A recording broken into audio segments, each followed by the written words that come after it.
नमस्कार। चरक उद्घोष चैनल में आपका फिर से स्वागत है। चरक सूत्र स्थान पहला अध्याय और श्लोक नंबर 62 पे आज हम चर्चा करने जा रहे हैं और इसके आगे जितना समय रहेगा उसके अकॉर्डिंगली श्लोक लेते रहेंगे। तो इससे पहले वाले श्लोक में हमने देखा कि उन्होंने बताया था कि जो विपरीत गुण वाले द्रव्य होते हैं वो वात, पित्त और कफ का शमन करने वाले होते हैं। अब यहाँ पर वो ये कह रहे हैं कि केवल जो है वो विपरीत गुण वाला ही जो द्रव्य, उसका एक ही जो है कंडीशन नहीं है कि वो विपरीत गुण वाला होगा तो अवश्य ही शमन कर देगा। ये सैद्धांतिक बात है कि उसको शमन करना चाहिए, लेकिन उसके साथ साथ कुछ उसकी उपाधि, कुछ कंडीशंस भी वहाँ पर अप्लाई होती है। बोलते हैं ना, ये सब होगा, अच्छा होगा, कंडीशंस अप्लाई। सो सिमिलरली यहाँ पर भी कंडीशंस अप्लाई। तो क्या कंडीशन अप्लाई हैं उसके बारे में 62 नंबर श्लोक हमें थोड़ा सा हिंट देता है, बताता है। क्योंकि इसी विषय पे, जैसे हर बार मैं बोलती हूँ कि इसी विषय पे पूरी आगे आने वाली चरक संहिता में सूत्र स्थान के जितने भी विषय आए हैं उनके ऊपर विस्तार से फिर से चर्चा की जाएगी। लेकिन यहाँ पर आपको थोड़ा सा प्रीव्यू एक तरह से देने के लिए ये सूत्र स्थान होता है। तो यहाँ पर आए, विपरीत गुणैर देश मात्रा काल उपपादितै भेषजैर निवर्तन्ते विकाराः साध्य सम्मताः साधनम न तु असाध्यानां व्याधिनाम उपदिश्यते। ये विषय जो है इसमें ये कहते हैं कि जो साध्य माने गए रोग हैं, जो साध्य माने गए रोग हैं वो देश, काल और मात्रा द्वारा विचार पूर्वक और युक्ति संगत रूप से जब उपपादित किए जाते हैं, यानी कि यूज़ किए जाते हैं, प्रयुक्त किए जाते हैं, औषधियों से निवृत्त हो जाते हैं। अर्थात औषधियों से उनसे हमें छुटकारा मिल जाता है, नष्ट हो जाते हैं। असाध्य रोगों की चिकित्सा का साधन या उपाय नहीं कहा गया है। साधनम न तु असाध्यानाम व्याधिनाम उपदिश्यते। ठीक है ना। तो यहाँ बिल्कुल उन्होंने कुछ विषयों को यहाँ पर क्लियर करने की कोशिश की है। जैसे कि पहली बात ये है कि अगर हम किसी द्रव्य को अल्प मात्रा में प्रयोग करते हैं तो वो विपरीत गुण वाले द्रव्य जो हैं, और ऐसे द्रव्य जो कि देश के विरुद्ध ना हो, अविपरीत हो और देश और काल से बाधित हो, तो उस समय में द्रव्यों का प्रशमन नहीं होता है। कैसे? इसका इस पंक्ति का अर्थ वही है कि यदि हम कोई भी काम करना चाहते हैं, यदि कोई द्रव्य कोई कार्य करना चाहता है, तो उसमें एक पहली कंडीशन ये होती है कि उसके अंदर कोई अवरोध नहीं होना चाहिए। द्रव्य जो है वो निश्चित रूप से विपरीत गुण वाला है। विपरीत गुण वाला द्रव्य है, ये तो बता दिया उसमें कि विपरीत गुण वाला द्रव्य है। लेकिन ये विपरीत गुण वाला जो द्रव्य है, अगर इसकी मात्रा कम है या फिर इसको बाकी देश और काल का सहयोग प्राप्त नहीं है, तो उसमें भी वो जो है वो द्रव्य प्रशम नहीं कर पाएगा, दोषों का प्रशम नहीं कर पाएगा। तो यहाँ पर ये कहते हैं कि जैसे देश, अब देश जो है, हमें मालूम है कि आयुर्वेद में 2 प्रकार के देशों का वर्णन है। एक देश होता है देह देश और एक देश होता है भूमि देश। तो देह देश जो होते हैं उसका अर्थ क्या है कि विभिन्न प्रकृति के जो लोग होते हैं वो, क्योंकि एक ही द्रव्य जो है वो एक प्रकृति पर जो है हमको रिज़ल्ट अच्छा दे सकता है। एक औषधि एक पे तो हमें अच्छा रिज़ल्ट दे सकता है, लेकिन दूसरे पे वो नहीं भी दे सकता है। इसलिए आगे चल के एक सिद्धांत को भी ये प्रतिस्थापित करेंगे, वो हम देखेंगे। लेकिन फ़िलहाल यहाँ पर वो ये बताना चाह रहे हैं कि देश काल, यानी ये जो देश है, एक तो देह देश है, आतुर का देश है, उसकी प्रकृति है, उसका बल है। ठीक है ना। औषधि देने से पहले जो है वो उसका बल भी, जो देह देश है उसका भी बल देखना पड़ेगा ना हमको। ठीक है, क्यों देखना पड़ेगा उसका बल? कि भाई अब अगर कोई व्यक्ति पहले से ही दुर्बल है और हमने उसको बहुत ही तीक्ष्ण औषधि दे दी है, या फिर हमने उसमें अधिक मात्रा में औषधि दे दी है, तो निश्चित रूप से वो उसके रोग को दूर तो नहीं करेगी, बल्कि क्या करेगी, और उपद्रव या कॉम्प्लिकेशंस पैदा कर देगी।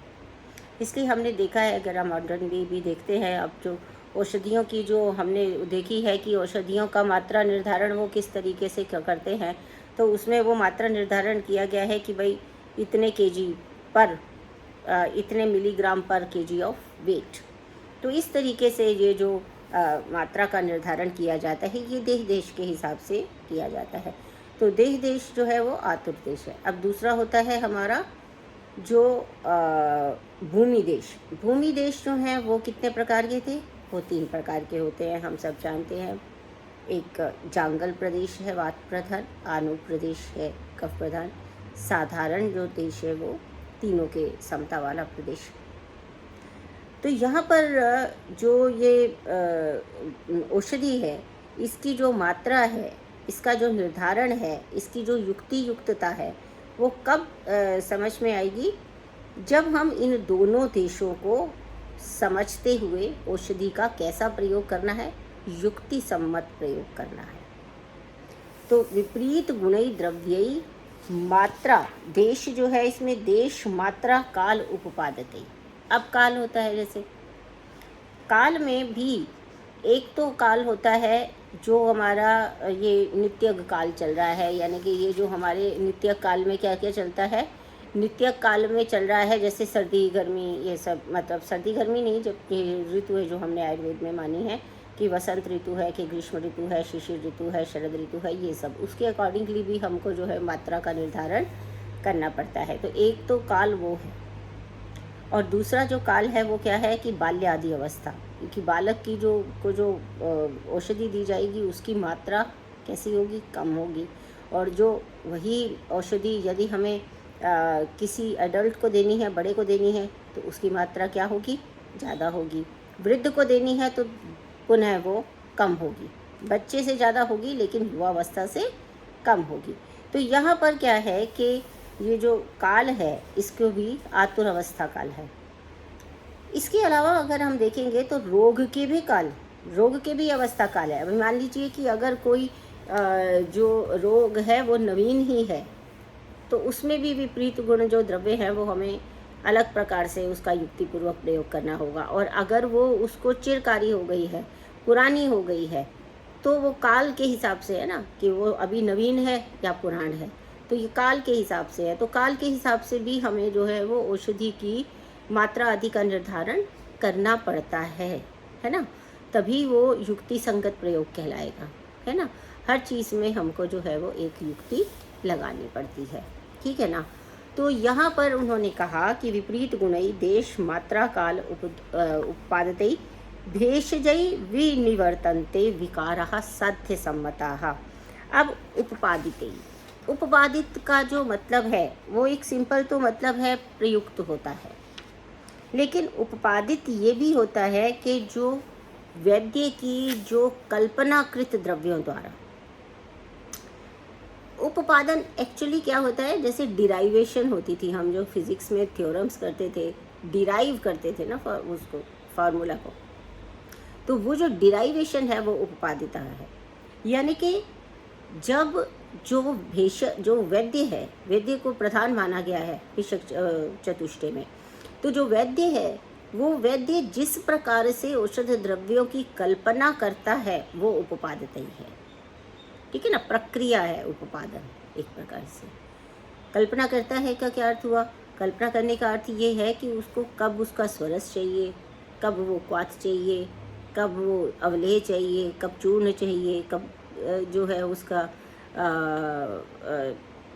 और कुछ मतलब पिंड स्वरूप में चाहिए, कैसे चाहिए, किस प्रकार से उसका यूज़ किया जाएगा, इंजेक्टेबल्स में चाहिए, कैसे चाहिए उसका यूज़ जो किया जाएगा, एक्सट्रैक्ट फॉर्म में किया जाएगा, डिस्टिल्ड फॉर्म में किया जाएगा, कैसे किया जाएगा। तो ये सारी जो चीज़ें होती हैं कि भेषज की जो भिषक है उसके कल्पनाकृत, यानी अभी हम आगे चल के भेषज की कल्पना के विषय में भी आगे कल्प स्थान में बताएंगे, लेकिन यहाँ पर वो ये बता रहे हैं कि भेषज की जो जो भिषक की कल्पनाएं हैं उसके कृत जो द्रव्य हैं वो उसके अनुसार भी मात्रा का निर्धारण होता है। जैसे स्वरस जो है वो सबसे ज़्यादा स्ट्रांग होगा,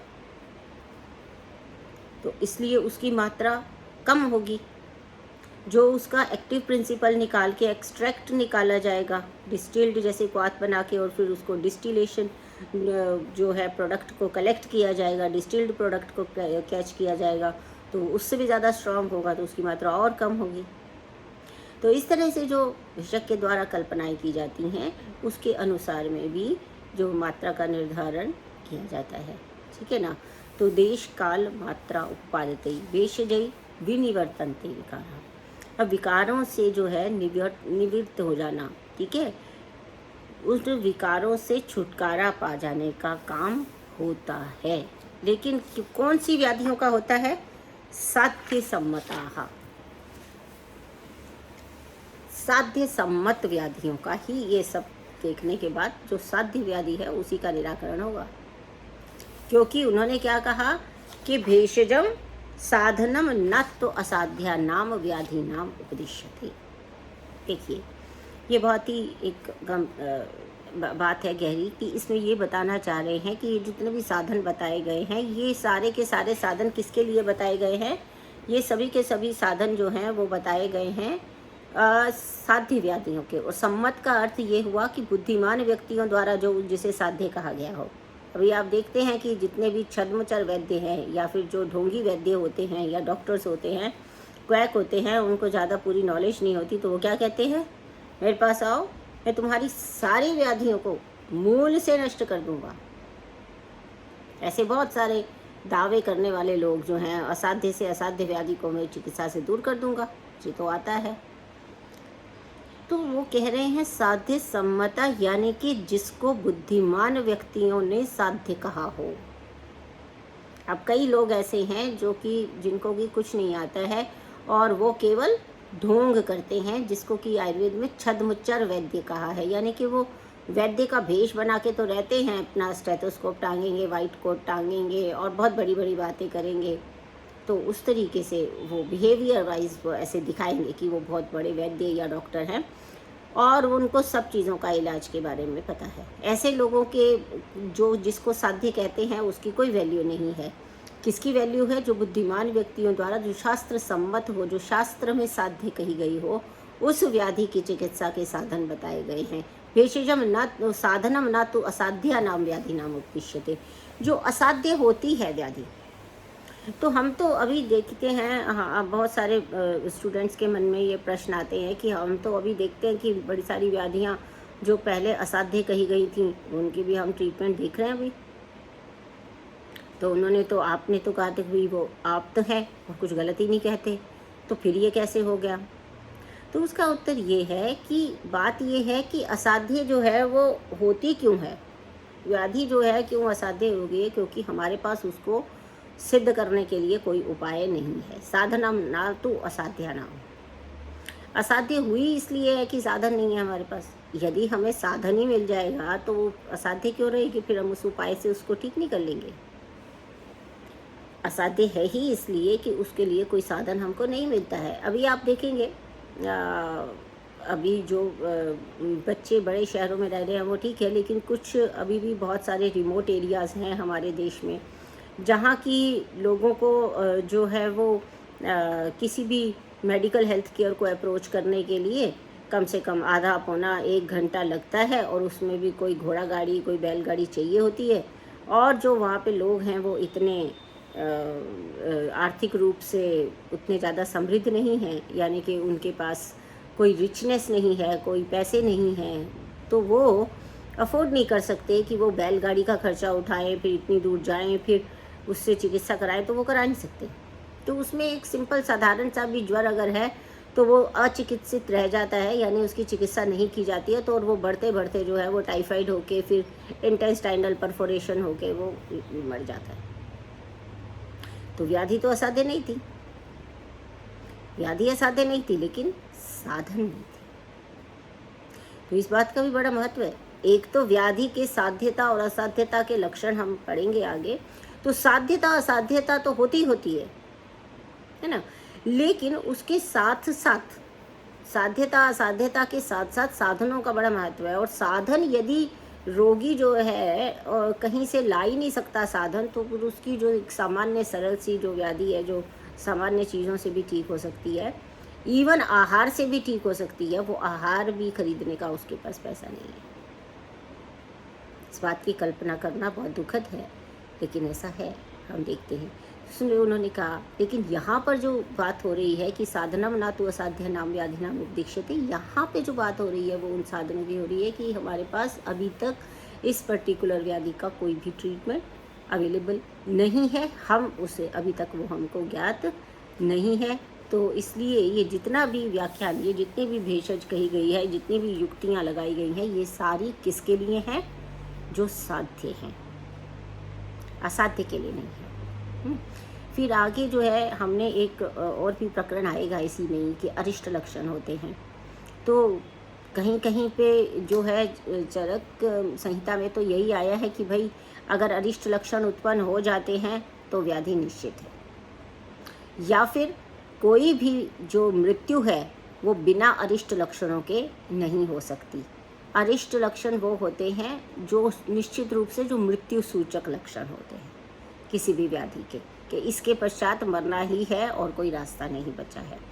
तो चरक संहिता के अनुसार, इंद्रिय स्थान के अनुसार जो अरिष्ट होते हैं उनकी कोई चिकित्सा नहीं हो सकती है, असाध्य है ना। अब इसमें भी एक छोटा सा ये प्रश्न होता है कि असाध्य के भी दो पार्ट्स होते हैं, है ना। असाध्य के भी दो पार्ट्स होते हैं, एक तो होता है याप्य और एक होता है प्रत्याख्येय, है ना। तो असाध्य में जो याप्य व्याधि है उसको क्यों असाध्य कहा है? क्योंकि वो पूरे जीवन भर कभी भी साधित नहीं होगी, यानी सिद्ध नहीं होगी, उसको निर्मूल नहीं किया जा सकता। जिसे कहते हैं ना कि रोग से छुटकारा, विनिवृत्तन्ते, यानी कि निवृत्ति नहीं हो सकती है उस रोग से, वो याप्य है। निवृत्ति नहीं हो सकती है, वो याप्य है। जैसे कि अभी हम आजकल देखते हैं जितने भी लाइफस्टाइल डिसऑर्डर्स है, आर्थराइटिस है, डायबिटीज़ है, ब्रोंकियल अस्थमा है, ऐसे बहुत सारे ऑटो इम्यून डिजीज़ हैं, ऐसे बहुत सारी चीज़ें हैं, व्याधियाँ हैं जिनमें कि जब तक वो औषधि लेता रहता है, आहार का जो है पथ्य अपथ्य का पालन करता रहता है, यानी किस चीज़ को खाना है नहीं खाना है, परहेज़ करता रहता है, तब तक वो कंट्रोल में रहती है। और जब वो परहेज़ करना बंद कर देता है तो वो व्याधि पुनः उत्पन्न होकर अपना रंग दिखाने लग जाती है। तो ये वाले जो हैं इनमें कुछ साधन अवेलेबल हैं, तो सभी प्रकार के असाध्य नहीं। ये वो कौन से असाध्य हैं जिनकी बिल्कुल भी साधन नहीं है? ये याप्य वाले नहीं है, ये प्रत्याख्येय वाले हैं, ठीक है। यानी जिसमें कि कोई भी ट्रीटमेंट अवेलेबल नहीं है, उसको मृत्यु उसकी निश्चित है। जबकि सुश्रुत संहिता में एक जगह पर आया है जिसमें उन्होंने ये कहा है कि जात अरिष्ट होते हैं, मतलब कुछ ऐसे जैसे अरिष्ट में तो मरण निश्चित है, लेकिन उन्होंने ये भी कहा, सुश्रुत सूत्र स्थान 28वें अध्याय के 5वें श्लोक में आया है कि रसायन और तप में संलग्न निर्मल ब्राह्मणों द्वारा निवारित किया जाता है। यानी उन्होंने कहा कि अरिष्ट का विनाश मृत्यु के बिना नहीं होता, और मृत्यु भी ऐसी नहीं होती जिसके पूर्व में अरिष्ट लक्षण ना हो। ये तो चरक इंद्रिय स्थान 2/5 में हम पढ़ते हैं, लेकिन उत्पन्न अरिष्ट की चिकित्सा सुश्रुत में कही गई है। उत्पन्न अरिष्ट की चिकित्सा सुश्रुत में कही गई है। उन्होंने कहा कि अरिष्ट में तो ध्रुव हो गया, लेकिन 28/5 सुश्रुत सूत्र स्थान 28/5 में जो भगवान अगस्त्य हैं वो कहते हैं कि रसायन, तप, जप तथा योग में सिद्ध जो महाराज हैं, वो महात्मा जो है प्राज्ञ, यानी कि प्रकृष्ट बुद्धि वाले जो लोग हैं, वो काल मृत्यु को भी जीत लेते हैं, आलसी नहीं। यानी अन्यत्र भी किसी और जगह पर भी इन्होंने, चक्रपाणी यहाँ बता रहे हैं कि उन्होंने कहा है कि जात अरिष्ट, यानी जिसके अरिष्ट उत्पन्न हो गए हों वो भी जीवित रहता है। तो यहाँ पर ऐसा है कि कुछ आचार्यों ने ऐसा भी माना कि दो प्रकार के अरिष्ट होते हैं, एक नियत अरिष्ट होता है और एक अनियत अरिष्ट होता है। तो जो नियत अरिष्ट होता है उसमें तो कुछ भी नहीं हो सकता, लेकिन जो अनियत अरिष्ट है उसको हम ये रसायन आदि से जो है वो सिद्ध कर सकते हैं, ऐसा वो कहते हैं। लेकिन पूरी सारी डिस्कशन के बाद में चक्रपाणी के अनुसार ये है कि वो ये कहते हैं कि देखिए ये तो सबको ही ना एक्सेप्शनल केसेस हैं, कि इतना जप तप रसायन वो सबका जो जिसको ज्ञान होगा वो बहुत ही विरले ही पाए जाते हैं। तो हमें सामान्य व्यक्तियों को मोटा मोटी ये समझना चाहिए कि जो असाध्य है उसका अरिष्ट लक्षण उत्पन्न हो गए हैं, तो उसमें नियत अनियत कुछ नहीं होता। अरिष्ट उत्पन्न हुआ है तो मृत्यु निश्चित है, हम उसको बचा नहीं सकते उस व्यक्ति को, ठीक है ना। तो हमें फ़िलहाल यही समझ लेना चाहिए, ठीक है। तो इसके बाद जो है इसमें एक और भी बात वो यहाँ पर वही जो मैंने अभी पहले भी कही वो बात ही यहाँ पे फिर से चक्रपाणी उसको हाईलाइट करना चाह रहे हैं। वो ये कह रहे हैं कि मान लीजिए कि साध्य व्याधि है, लेकिन अगर उसकी चिकित्सा नहीं की गई, व्याधि साध्य थी लेकिन उसकी चिकित्सा नहीं की गई और औषधि का असेवन किया गया, तो असाध्य युक्त व्याधि फिर वो क्या करेगी। जैसे हमने जो एक सीक्वेंस देखा था, जो भी क्रियाकाल होते हैं हमारे, संचय, प्रकोप, प्रसर, है ना, स्थान, संशय, तो फिर उसके बाद व्यक्ति यानी कि व्याधि जो है वो अभिव्यक्त हो जाती है नेक्स्ट स्टेज में, और फिर उसके बाद उसका भेद यानी कि फिर उसमें उपद्रव उत्पन्न हो जाते हैं। अब रोग हो गया है, हमने उसकी चिकित्सा की ही नहीं है, वो उसको इग्नोर करते हुए जा रहे हैं कि छोटी छोटी जो चीज़ें होती हैं उसको हम इग्नोर कर देते हैं। तो हमारे तो शास्त्रों में एक बात ये भी कही गई है कि भाई जो शत्रु होता है और जो रोग होता है और जो अग्नि होती है, इन तीनों को कैसा है, इसको हल्के में नहीं लेना चाहिए कभी भी। ये कभी भी बड़े विनाश का कारण बन सकते हैं। तो अगर हमने रोग को भी प्रारंभिक अवस्था में रोका नहीं है और फिर वो हो जाने के बाद भी उसकी हम चिकित्सा नहीं कर रहे हैं, तो ऐसे में क्या होगा कि वो व्याधि बढ़ते बढ़ते उसके अंदर कुछ ऐसे उपद्रव उत्पन्न हो जाएंगे जिसकी चिकित्सा फिर हमारे पास नहीं होगी, और फिर वो अरिष्ट लक्षण के उत्पन्न होने पर मतलब समय व्यतीत होता गया और वो अरिष्ट लक्षणों में उत्पन्न हो गया, तो फिर उसका जो है औषधि उसका फिर कुछ कर ही नहीं सकती। व्याधि जब प्रारंभ हुई तो असाध्य थी, लेकिन उसको जब उपेक्षा कर दी गई और उसको बढ़ने दिया गया तो फिर वो जाकर लास्ट में असाध्य हो गई, ठीक है। तो अगला जो है 63 नंबर, उसमें ये कहते हैं कि भूयश्च अतो यथा द्रव्यम गुण कर्माणि वक्ष्यते, यानी कि भूयश्च भूया यानी यहाँ पर और फिर इसके बाद द्रव्यों के अनुसार गुण कर्मों का वर्णन करेंगे। वैसे देखा जाता है तो पूरे चरक संहिता में गुण कर्मों के अनुसार द्रव्यों का ही वर्णन किया जाएगा, क्योंकि वही द्रव्य जिनके गुण कर्म हम जानते हैं उन्हीं का ही हम चिकित्सा में अथवा स्वस्थ को स्वस्थ रखने में प्रयोग कर सकते हैं। इसलिए द्रव्यों और उनके गुण कर्म, है ना, द्रव्यों को उनके गुण कर्म के अनुसार जानना ये हमारी अनिवार्यता है। तो उसी प्रकार से जानेंगे और आगे कहते हैं कि रसनार्थो रसस्तस्य द्रव्यम आपा क्षितिस्तथा निर्वृत्तौ च विशेष च प्रत्यय खाद्यस्त्रया। इस प्रकार से ये श्लोक जो आता है ये क्या है, ये बता रहा है कि रस की उत्पत्ति कैसे होती है। अब रस को सबसे पहले क्यों लिया गया है, क्योंकि द्रव्य जो है सबसे पहला जो कार्य करता है वो अपने रस से ही करता है। रस की प्रधानता सीक्वेंस में भी अगर हम देखेंगे ना कि जब हम द्रव्य की बात करते हैं, इनकी बात करते हैं, तो सबसे पहले क्या आता है, रस गुण वीर्य विपाक प्रभाव, है ना। तो सबसे पहला जो चीज़ आती है वो क्या आती है, रस आती है। तो इसीलिए जो डिस्क्रिप्शन दिया गया है वो सबसे पहले रस का दिया गया। रसनार्थो रसस्तस्य, रसनार्थो अर्थी रसना क्या होती है, जिह्वा, है ना, और जिह्वा में ही टेस्ट बड्स होते हैं, वही हमारे को रस का ज्ञान कराते हैं, इसलिए उसको रसना कहा जाता है। रसनार्थो यानी रसना का विषय। तो रसना का विषय क्या है, रस, ठीक है ना। रसना का विषय क्या है, रस, और रस का आधार क्या है, पृथ्वी और जल। वो यहाँ पर क्या कहते हैं, रसनार्थो, रसनार्थो यानी कि जिह्वा का जो अर्थ है, जो विषय है वो है रस। द्रव्यम आपह क्षितिस्तथा, और द्रव्य क्या होता है, दो जो द्रव्य उसमें कौन कौन से मेन भूमिका निभाते हैं, प्रमुख होते हैं, वो है आपह यानी जल और क्षितिस यानी कि पृथ्वी। पृथ्वी और जल प्रधान होता है रस। निवृत्तौ च विशेषे च, निवृत्ति मतलब कि किस तरह से वो उत्पन्न होता है, और फिर विशेष च यानी कि उसके अंदर जो और अधिक विशेषताएं आती हैं, वो जैसे मधुर, अम्ल, लवण, तिक्त, कटु, कषाय, ये सारे रस आगे हम पढ़ेंगे तो आगे वो रस आते हैं। लेकिन ये रसों में एक जल जो है, हम देखते हैं कि उसका उसका जो शब्द, स्पर्श, रूप, रस, गंध है ना, तो जो गुण है उसका, जो जल का गुण है वो क्या है? रस है।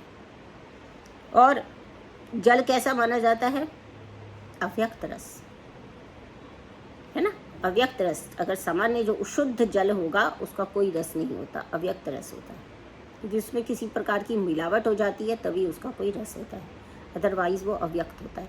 तो जो ये अव्यक्त जल है, ये तो समवाय संबंध से रहता है ना, जो हमने पहले बताया था ना, कि जो समवाय संबंध में हमने बताया था, यह भूमि आदि नाम गुणैर्मतः, है ना, क्योंकि वो भूमि आदि में समवाय संबंध से वो गुण रहते हैं।